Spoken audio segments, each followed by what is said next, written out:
bruxismo è definito come una parafunzione, cioè come qualche cosa che avviene normalmente ma che in questo caso crea dei problemi perché è oltre misura il comportamento normale.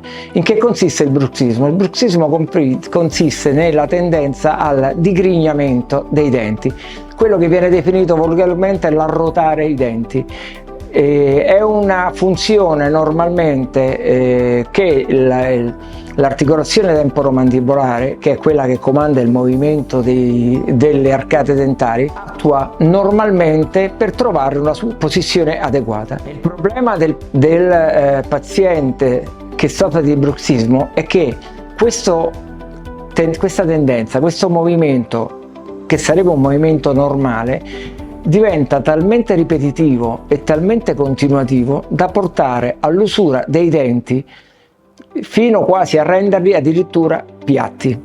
È una funzione che purtroppo bisogna intercettare e prevenire con dei comportamenti adeguati che principalmente sono di protezione.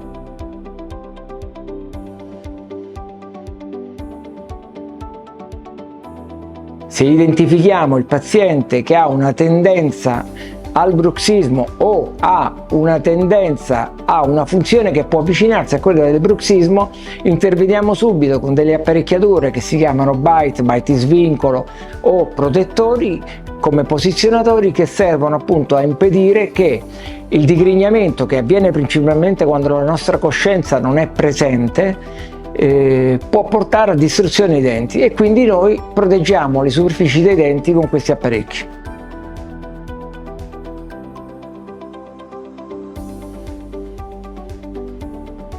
Allora, le cause del bruxismo sono non completamente chiari, ma nei casi di non bruxismo puro, ovvero nei casi in cui avviene un digrignamento ma non siamo a livello del bruxista, perché il bruxista è un caso estremo, normalmente questa è una funzione legata a una situazione di squilibrio del sistema neuromuscolare, cioè qualche cosa che non funziona tra la chiusura dei denti e la posizione dei muscoli masticatori. Questa problematicità di rapporti tra le arcate dentarie e la muscolatura comporta spesso una tendenza alla ricerca di una posizione giusta.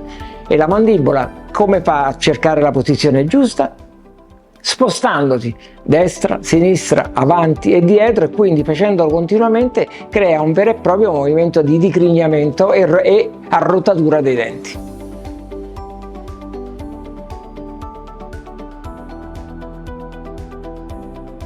Diciamo che normalmente un 5% dei pazienti che vengono al nostro studio hanno questo tipo di problematiche e devono essere affrontate sempre prevenendo quelli che sono i problemi.